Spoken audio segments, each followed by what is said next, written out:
Welcome to Family and the Feast channel.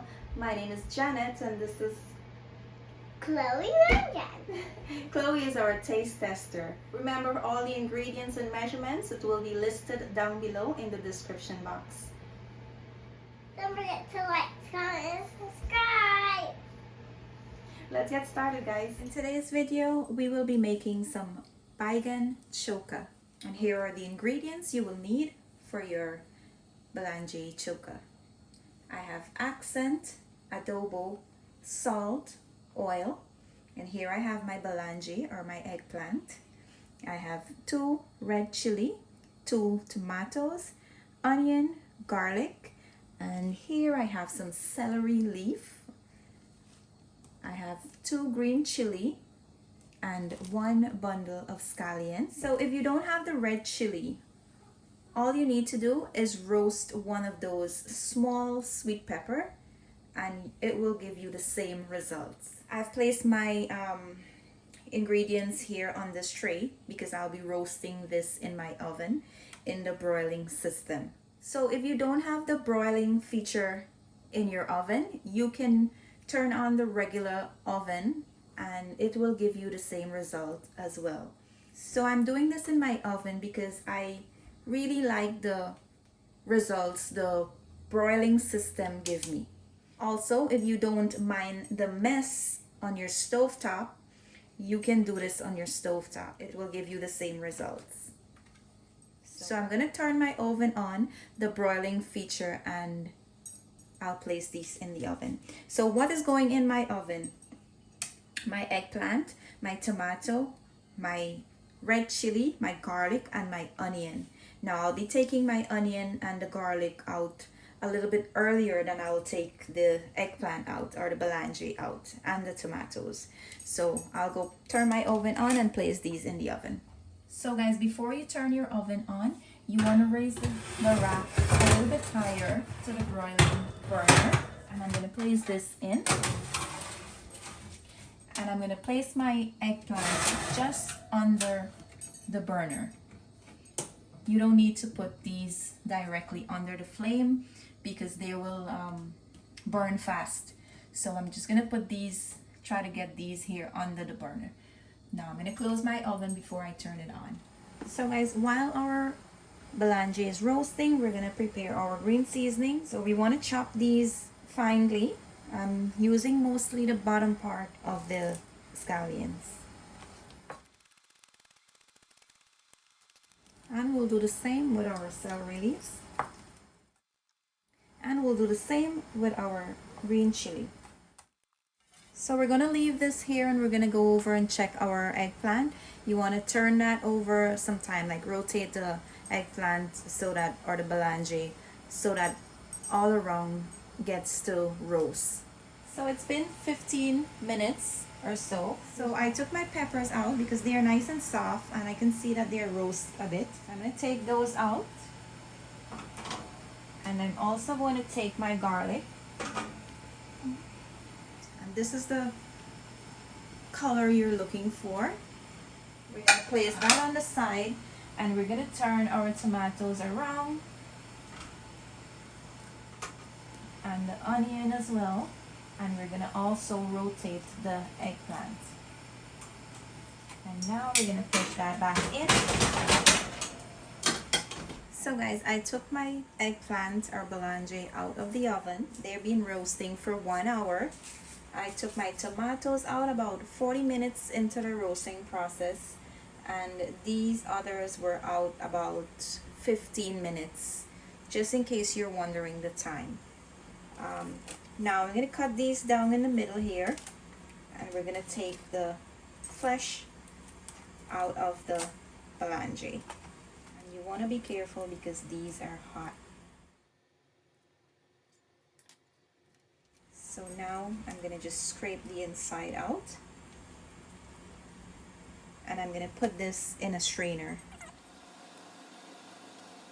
So usually when I make Baigan Choka, I put it in a strainer because these type of Baigan here that I like to roast, they have a lot of water.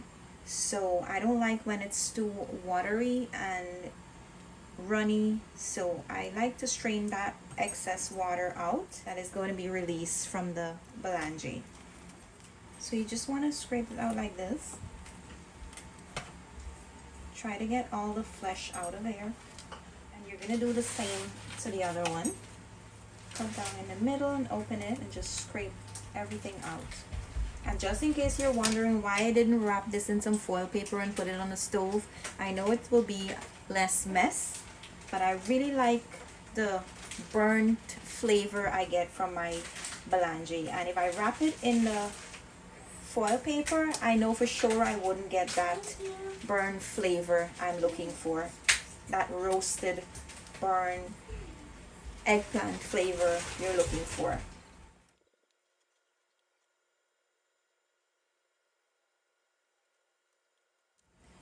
So this is done. I'll move this away. So guys, this is all the eggplant I got, or the belange I got. And just to look at why I put it in the strainer, this is all the excess water that was drained out from it. And this is what I'm avoiding. So this is why I like to put it in the strainer, just in case you're wondering. So once you pour that water out, you're gonna place your eggplant in the container. And we're gonna place this on the side. Now the same thing we're going to do with the tomatoes. We're going to just take off the burn part, the skin. We're just going to peel this off. And we're just going to put this in the bowl. You can just cut the top of it out. This is where the stem was. We're going to take this part out. And we're going to cut this out as well. And now we're going to slice our onion. And we're going to add this to the bowl as well.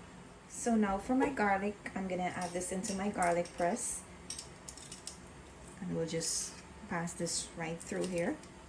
I'm going to add in the other ones. Now we're going to work with the pepper. So I'm just going to cut this down in the middle. And I'm going to open it up. And I'm going to take some of the seeds out. As much as I can get out. Now once that is there, I'm going to grab myself the spoon and I'm going to scrape down the middle to get the flesh out of it. Now this is the inside. There's not too much flesh. I'm still going to take some of them out and I'm going to peel off whatever I can here. And we're going to place this on the side for now. You're going to do the same with the other one. Try to take out some of the seed. You're going to scrape all the flesh out. This is just the skin here, guys. Now I'll bring these back here and I'm going to chop them a little bit. In goes. And I'm going to bring my tomatoes out and just slice them a little. And we're just going to pick these up, put them back in here. Try to get all the sauce from the board. And now we're going to head over to the stove. So guys, my stove is on medium high heat. And to my skillet, I'm going to add in about 2 to 3 tablespoons of oil. We're going to allow this to come up to a nice hot temperature. So now that my oil is hot, I'm going to add in my green seasoning. And we're just going to toss this around for about 30 seconds.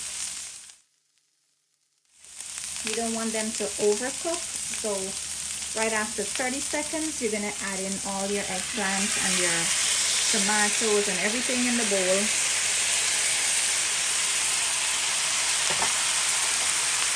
And we're going to mix this in to make sure that they are all combined.